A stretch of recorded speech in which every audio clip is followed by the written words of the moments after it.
aujourd'hui je vous présente la recette des bretzels. On peut les manger au goûter, au pique-nique, à l'apéro ou au repas, mais pas du soir, après manger au dessert, mais pas du soir du repas. Et on peut les manger sucrés ou salés. C'est vrai que c'est trop cool les bretzels. Alors d'abord tu vas mettre quoi? Tu vas verser 500 grammes. Je vais verser 500 grammes de farine. Alors, tu verses la farine dans le saladier. Oui, ouais, super. Et l'autre aussi. On a pris 2 bols parce que celui-là, il n'était pas assez grand. Regardez comme il y en a plein. Ah oui. Là, on parle de cacophonie. C'est bon, tu as tout versé? Ensuite, tu vas mettre un peu de sel. Donc environ 1 cuillère et demie à café de sel. Une cuillère. Donc tu saupoudres avec, voilà, comme ça et je te dirai stop. Allez, vas-y.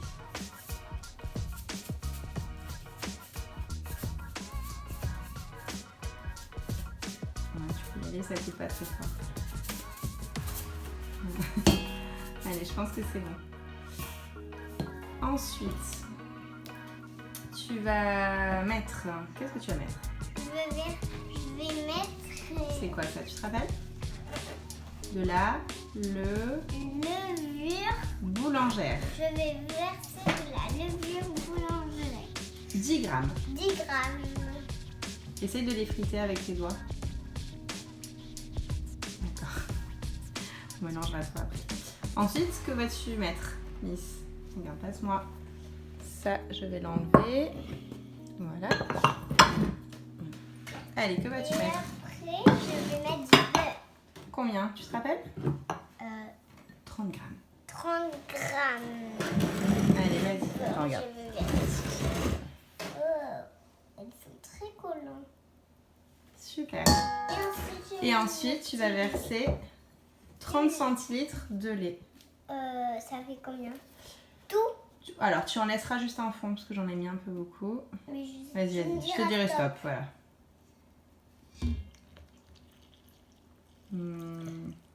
Allez, stop, c'est bon, c'est bon. On rajoutera s'il faut, selon la texture.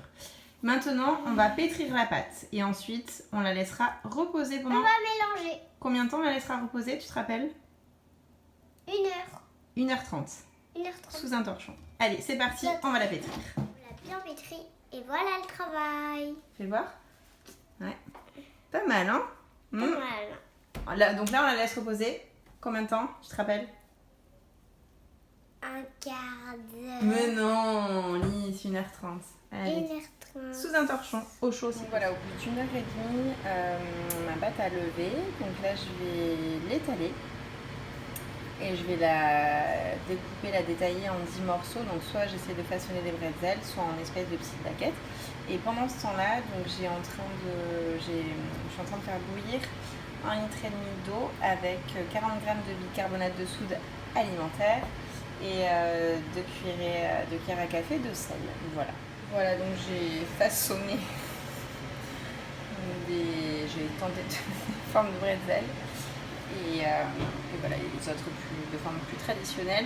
Maintenant, je vais les pocher dans l'eau bouillante, donc additionnée de bicarbonate et de sel.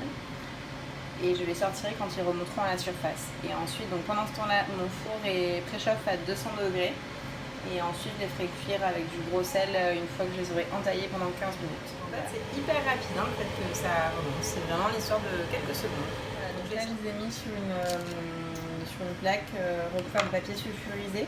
Donc maintenant, je vais les entailler, puis voilà, parsemer de quelques grains de gros sel et ensuite je vais enfourner pour 15 minutes à 200 degrés. Et voilà la petite fournée. Bon, on en a mangé la moitié, c'était trop bon. Et donc du coup, on pensait que voilà, en apéro avec par exemple foie gras figue à l'intérieur, du saumon fumé, même du jambon cru, un jambon beurre. Après Nutella poire avec roquefort noix. Voilà, il y a plein d'associations possibles pense que ça peut être très sympa, voilà. Je vous mets la recette si ça vous intéresse.